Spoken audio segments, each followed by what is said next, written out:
On the morning of my 81st birthday, they arranged to have my house burned to the ground. I knew it wasn't an accident, not with the cold, immediate certainty that comes from a life of hard-learned lessons. I knew it the moment I smelled something acrid and chemical under the scent of wood smoke, and I knew it when I saw the unnatural, greedy speed of the flames. The timing was too perfect, too convenient, breaking out just after they had all left, after the strained chorus of "Happy Birthday," the hollow, papery hugs, and the lingering scent of cheap perfume had finally dissipated from my living room.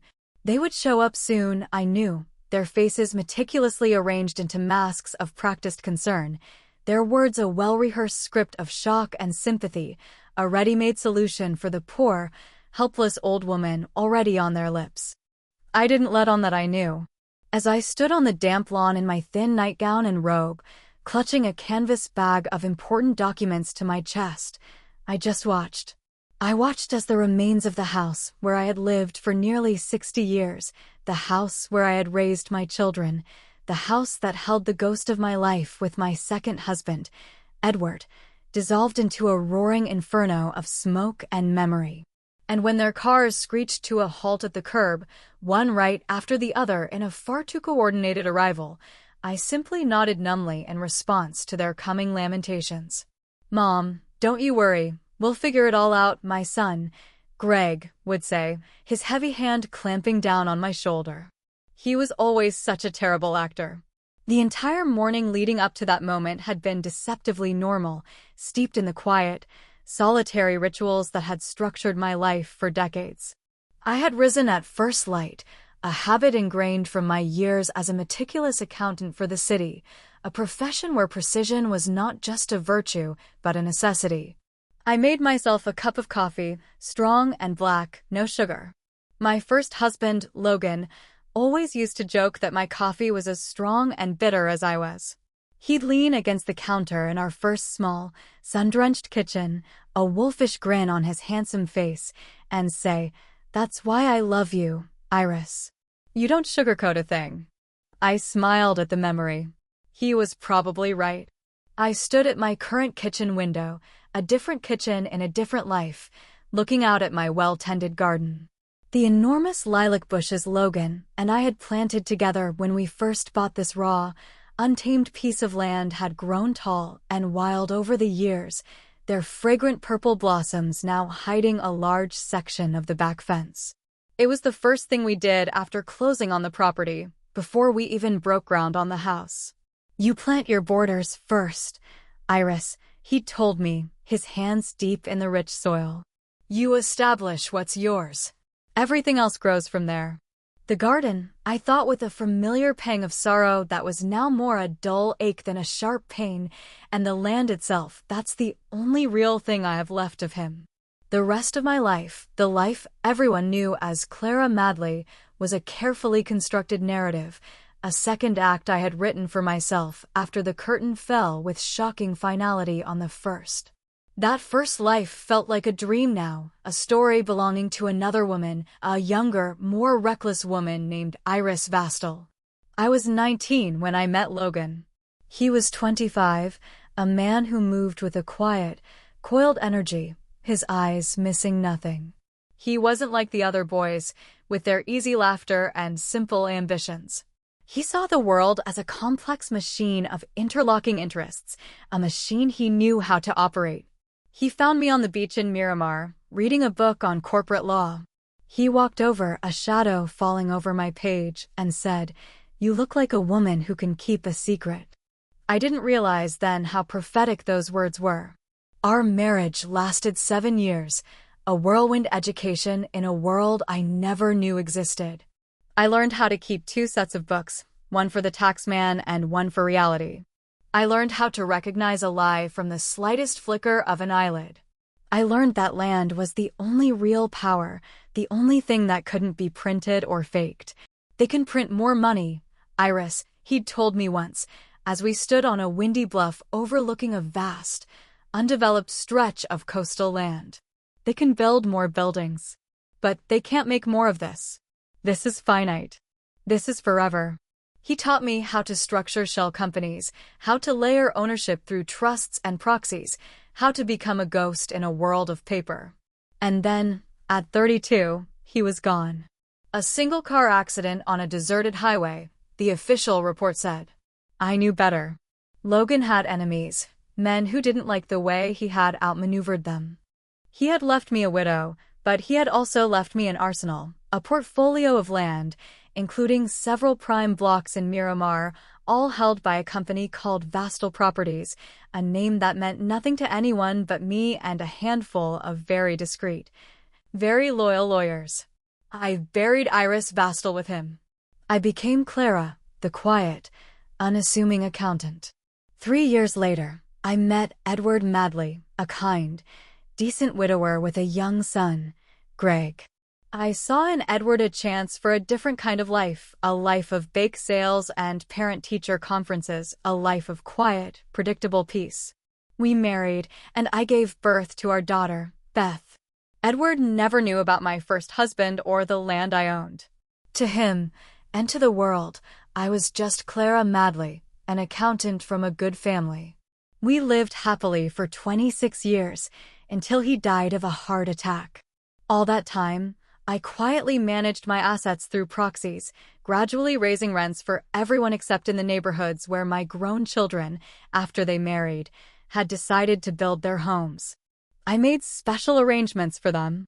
Through Vastal Properties, they were granted long-term leases at a symbolic, almost non-existent price, never knowing that the anonymous, benevolent corporation that owned the very ground beneath their feet was their own mother. And now, they wanted to burn it all to the ground. My children were supposed to arrive at 5. I knew they wouldn't forget.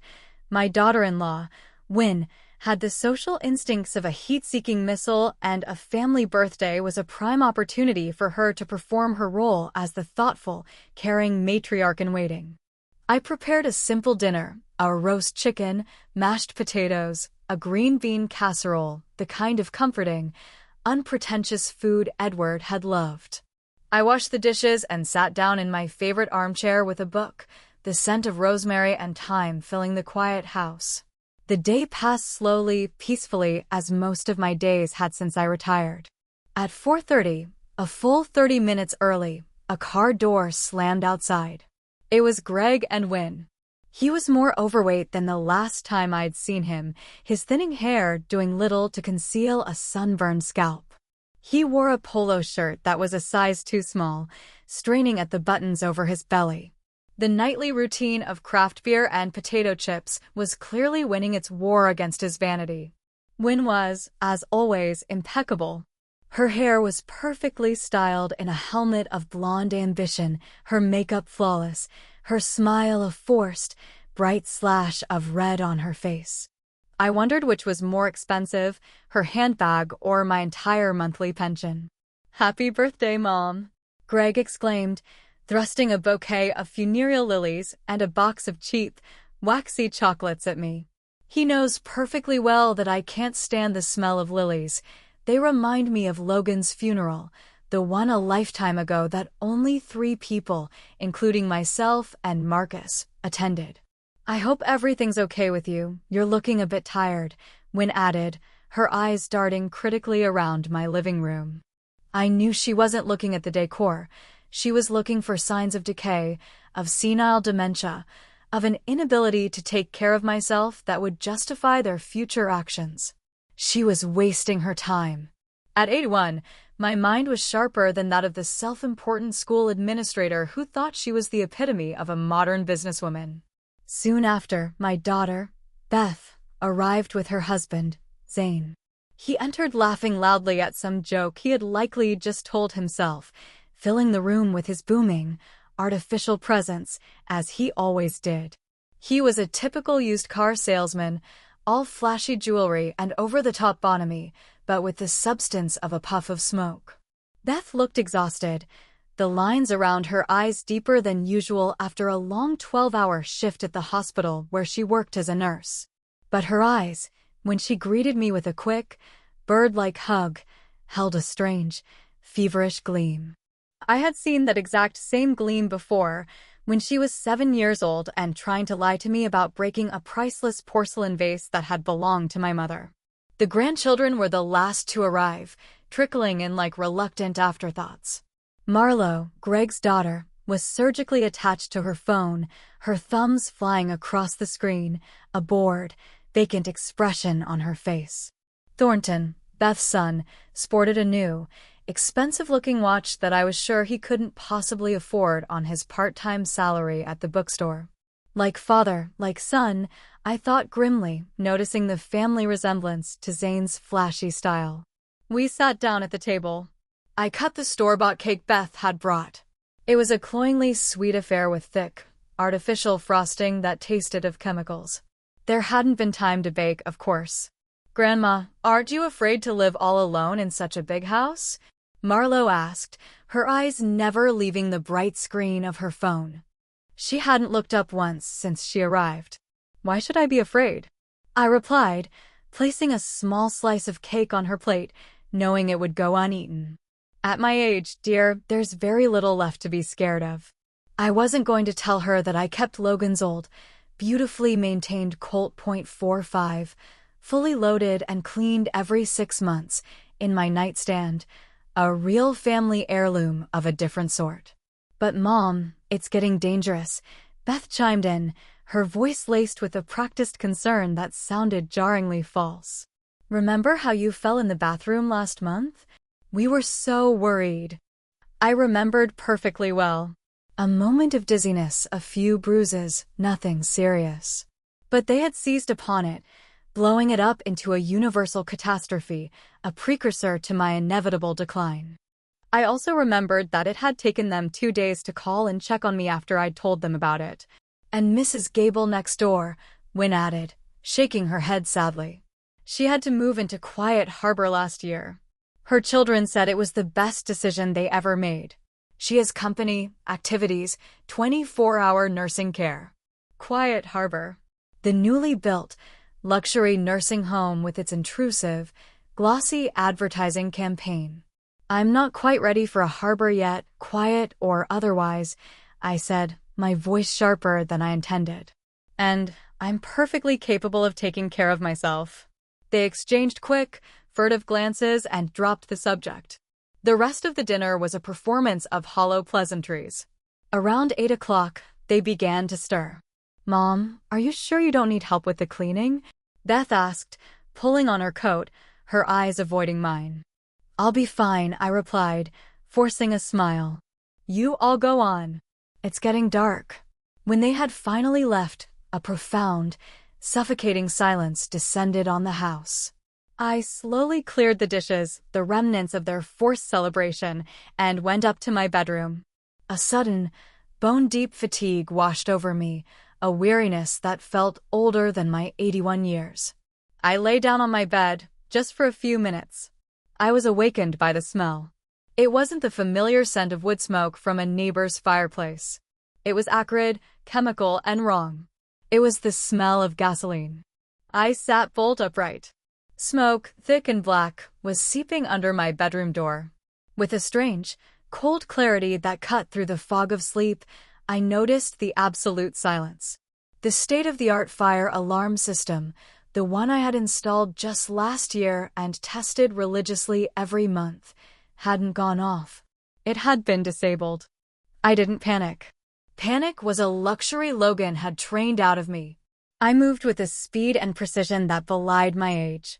I grabbed my go-bag from the closet, the one containing my real identification, the deeds to the Vastal properties, my bearer bonds, and a large amount of cash. An old habit left over from a life where one always needed to be ready to disappear. I didn't even try the hallway. I could hear the roar of the flames now, a hungry, living beast consuming the lower floor of my house. I went to the window, slid it open, and climbed out onto the porch roof. The shingles were already warm beneath my bare feet. From there, I made my way to the old, sturdy trellis that ran up the side of the house, its vines thick and strong as ropes. My hands and feet remembered the way, the familiar feel of the weathered wood. Long ago, I had used the same route to sneak out to meet Logan when my parents had forbidden us to see each other. By the time the first fire engine arrived, its siren wailing through the night, the flames had engulfed my entire home, a hungry, roaring pyre against the dark sky. I stood on the damp lawn in my thin nightgown and robe, clutching my bag of documents, and watched 60 years of my carefully constructed second life burn. The wail of the sirens grew from a distant cry to a piercing shriek, tearing through the quiet fabric of the suburban night. I remained on the damp lawn, a silent, solitary figure wrapped in a thin robe, the canvas bag of documents a solid, reassuring weight in my hands. The flashing red and blue lights painted the scene in strobing, hellish colors, illuminating the faces of my neighbors who had begun to gather on their porches, their expressions a mixture of horror and morbid curiosity. The heat from the burning house was intense, a physical presence that pushed against me, smelling of pine, plaster, and 60 years of memories turning to ash. My children, Greg and Beth, flanked me, their performance of filial concern in full swing. "Oh, Mom, your beautiful home," Beth whispered, her arm around my shoulder, though her touch was light, almost tentative, as if she were afraid of catching some contagion of old age and misfortune. "Everything's gone." Greg, ever the practical one, was already moving toward the fire chief, his face a mask of serious inquiry. "Is there any chance of saving anything on the second floor?" he asked, his voice loud enough for me to hear. He wasn't asking for my sake, for the sentimental value of the things within. He was asking about assets, calculating losses, his mind already on the insurance claim. A paramedic, a young woman with kind, worried eyes, tried to lead me to the ambulance. "Ma'am, you should let us check you out. You might be in shock." "I'm quite all right, thank you," I said, my voice steady, surprising even myself. The shock was there, a cold, hard knot in my stomach, but it was overshadowed by a chilling, absolute clarity. This was not a tragedy that had happened to me, it was an act that had been done to me. The distinction was critical. "Oh, Clara, you can't possibly stay with us," Wynne, Greg's wife, said, arriving on the scene and immediately taking charge, her voice a symphony of feigned sympathy. "Our house is such a mess with the renovations, and the dust would be terrible for you." She looked at Beth, who quickly nodded in agreement. "And our place is just too small, Mom," my daughter added. "With the kids, you wouldn't get a moment's peace." I watched them, a team of two, expertly boxing me in, leaving me with no alternative. "But I was just on the phone," Wynne continued, her eyes bright with a rehearsed brilliance. "I called Quiet Harbor, just to see, on the off chance they had an emergency placement. And you'll never believe it, they have a lovely private room that just became available. It must be fate. Fate. Or a reservation made weeks ago." I looked at their eager, expectant faces. They had thought of everything. I don't know," I murmured, playing my part, letting my shoulders slump, making myself look smaller, more fragile. "It's all happening so fast. It's the best option, Mom, really," Greg said, rejoining the group, his conversation with the fire chief complete. "It's only temporary, of course. Just until we sort out the insurance and decide what to do with the land. You'll be comfortable there. Safe. Safe." It was a curious choice of words. I was safer in a burning building I knew how to escape than I would ever be in their care. "Okay," I whispered finally, letting my voice tremble just a little. "If you think it's for the best." The collective sigh of relief was almost comical. They swarmed me then, with blankets and pronouncements, their mission accomplished. They had successfully rendered their mother homeless and institutionalized her in the space of a single evening. It was, I had to admit, brutally efficient. The next day, they drove me to Quiet Harbor. The place lived up to its name. It was unnervingly quiet, the silence broken only by the gentle whir of air purifiers and the soft, rubber-soled footsteps of the staff. The air smelled of antiseptic and a cloying, artificial lavender scent. The decor was a study in beige, designed to be as inoffensive and unmemorable as possible.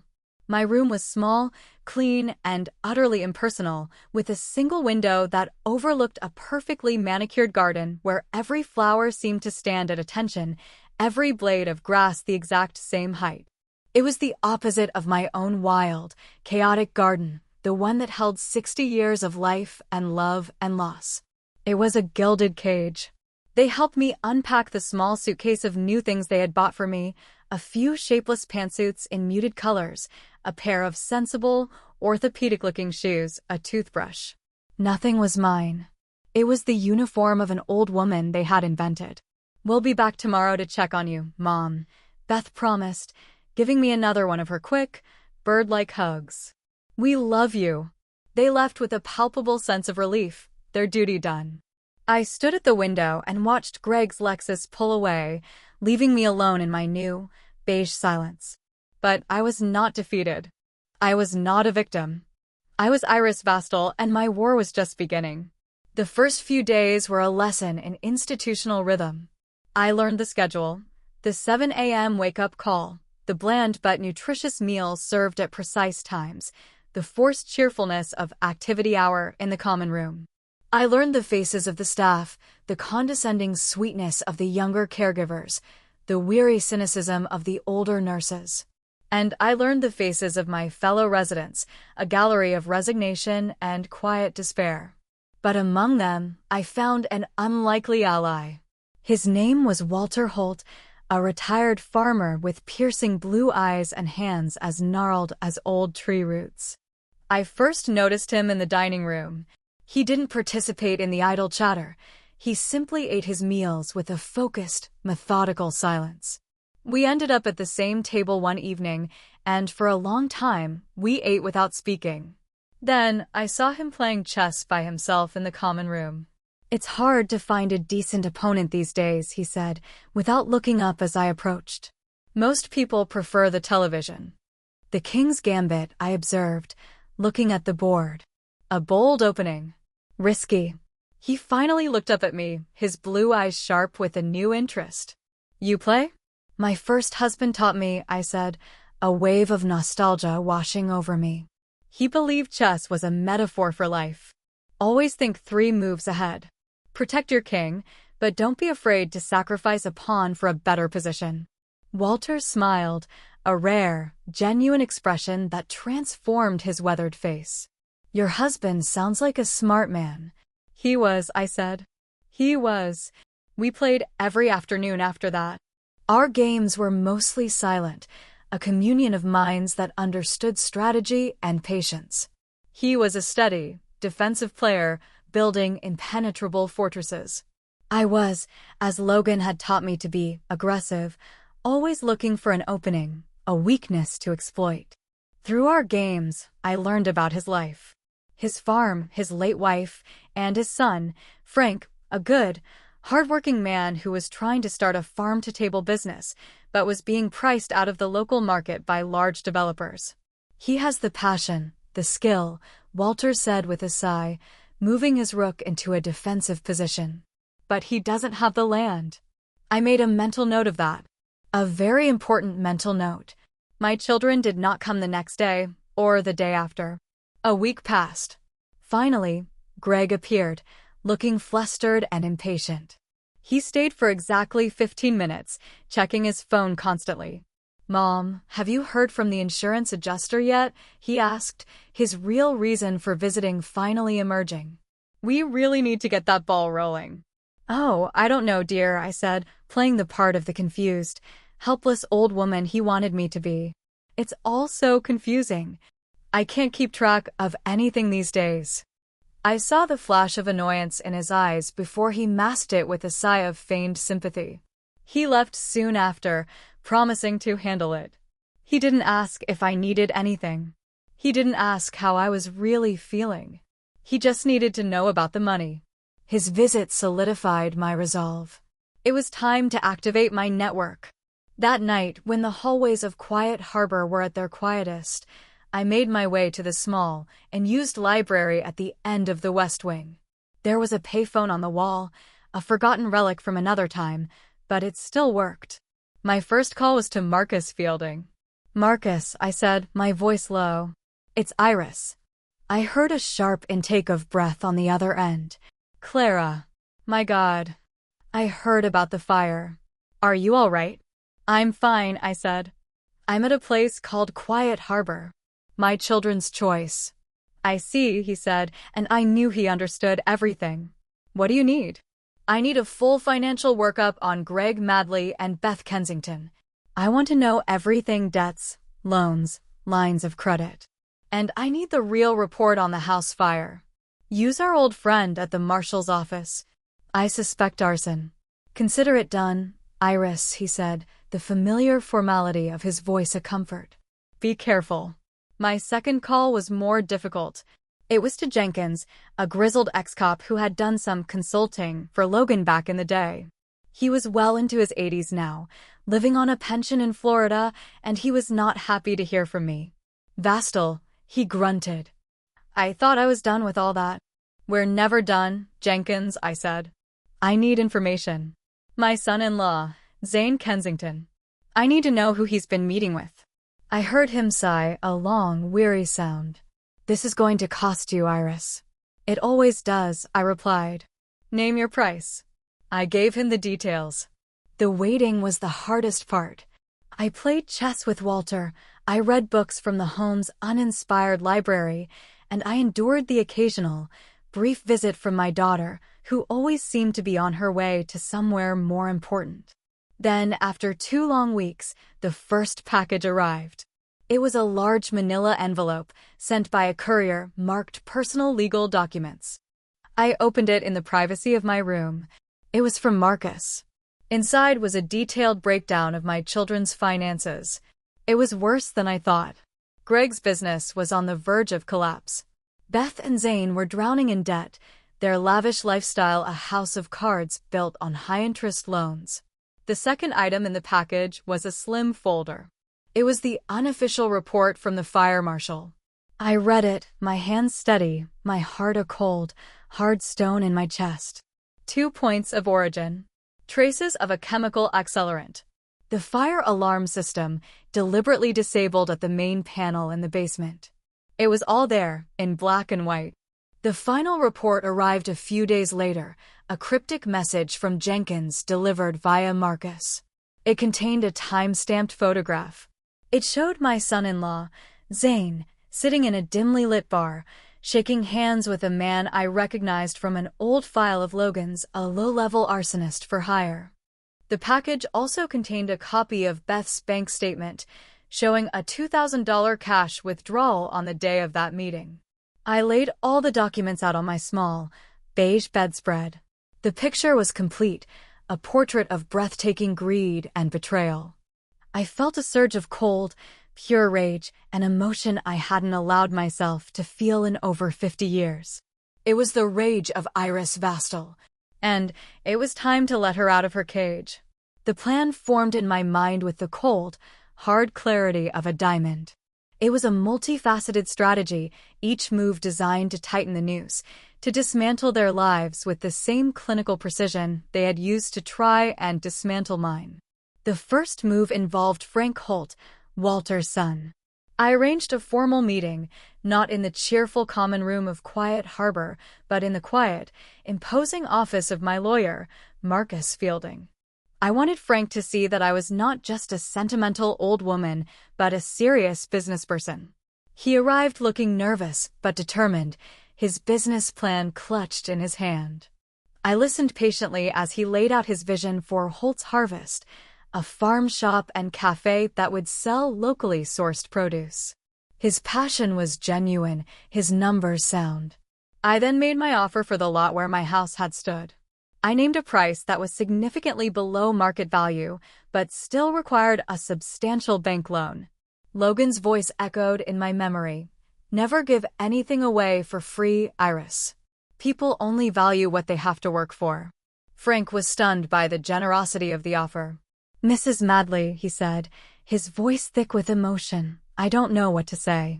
Why me? Because I like your idea, I said simply. And because I believe in giving hardworking people a chance.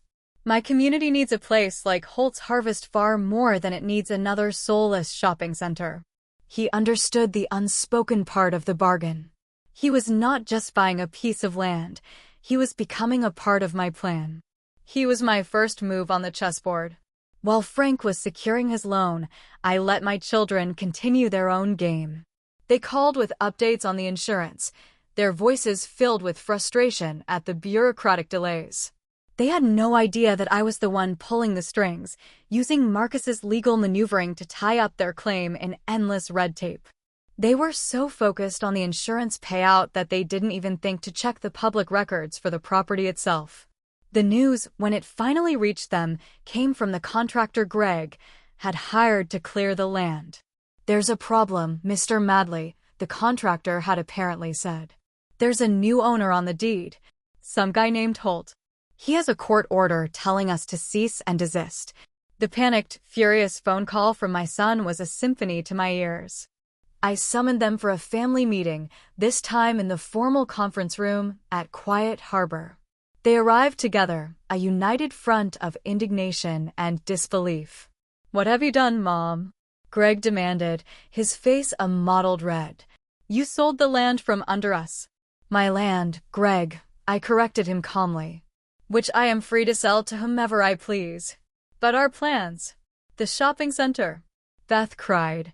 "Your plans," I said, my voice like ice, were predicated on fraud and theft. "Those plans are now canceled." And then I delivered the second blow. I had Marcus draw up new lease agreements for the properties their own houses stood on. "As you know," I began, savoring the moment, "you've been paying a nominal rent to a company called Vastal Properties for many years." They nodded, confused. I said, pausing to let the words land with their full, devastating weight, "and Vastal Properties." The silence in the room was absolute. I watched their faces cycle through disbelief, confusion, and then a raw, sickening horror. "All these years," Beth whispered, her voice a strangled gasp. "That's right," I said. "All these years, you've lived on my land, a gift you never knew about. And now the gift is rescinded." I slid the new lease agreements across the polished table. "Effective tomorrow, your rent will be raised to the current market rate. It is, I believe, about 10 times what you are currently paying." "You can't!" Wynne shrieked, her carefully composed face crumbling. "That will ruin us." "You should have thought of that before you decided to burn down your mother's house," I replied. "However," I continued, "I am not without a certain flexibility." Their heads snapped up, a flicker of desperate hope in their eyes. It was then that my grandson, Thornton, who had been sitting silently until now, spoke up. "Grandma," he said, his voice quiet but clear. "What about our children? Your great-grandchildren? Do they have to pay for our mistakes too?" I looked at him, and for the first time, I saw a glimmer of the man he could become. "No, Thornton," I said, my voice softening for the first time. "They do not." I then laid out my final terms. They would sign a full, notarized confession detailing their conspiracy to commit arson and insurance fraud. They would formally withdraw the insurance claim. In return, I would not turn the confession over to the police, and I would adjust their new rent to a level that was not the market maximum, but was still high enough to be a constant, painful reminder of their transgression. They had no choice. They signed everything. The weeks that followed were a quiet, satisfying unfolding of my victory. Marcus informed me that my children had signed the new leases and the confession. The first, significantly larger rent checks cleared without issue. Their visits to Quiet Harbor became more frequent, as stipulated in our agreement. They were stilted, awkward affairs, filled with a new, fearful respect. They no longer saw me as a frail old woman, but as a force to be reckoned with. I took a certain grim satisfaction in their discomfort. Meanwhile, I threw myself into a new project. I became a silent partner in Frank Holt's venture, my sharp, accountant's mind, dormant for so long, reveling in the complexities of business plans, supplier contracts, and marketing strategies. I left Quiet Harbor, not for one of my children's homes, but for a bright, modern apartment downtown, a place of my own choosing. I spent my mornings volunteering at the city library, reading to children, and my afternoons advising Frank as Holt's harvest began to take shape on the very land where my old life had turned to ash. My grandson, Thornton, became a regular visitor. He would come by my new apartment, not out of obligation, but seemingly out of a genuine desire to connect.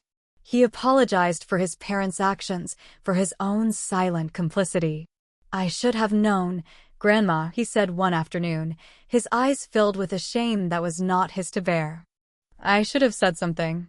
"You are saying something now, Thornton," I told him, placing a hand on his. "And that is what matters." The grand opening of Holt's Harvest was a major town event. The farm shop and cafe, built from reclaimed wood and gleaming glass, was beautiful, a testament to Frank's vision and hard work. I was the guest of honor. As I cut the ceremonial ribbon to a round of applause, I saw my children, Greg and Beth, standing at the edge of the crowd. They looked smaller, diminished. They had come, as they were now required to do for any significant family event, their presence a form of public penance. They waved, small, hesitant gestures. I gave a slight, formal nod in return, then turned my attention back to the celebration, to my new friends, to Walter and Frank, to my grandson. The past was settled. The ledgers were balanced. I had lost a house, but I had reclaimed my life, my dignity, and my future. As I watched a young family laughingly choose a pumpkin from a large bin on the very spot where my old living room used to be, I felt a profound sense of peace. I was no longer a ghost in my own life. I was a founder, a builder. I was Iris, and I was Clara. And for the first time in a very long time, I was whole.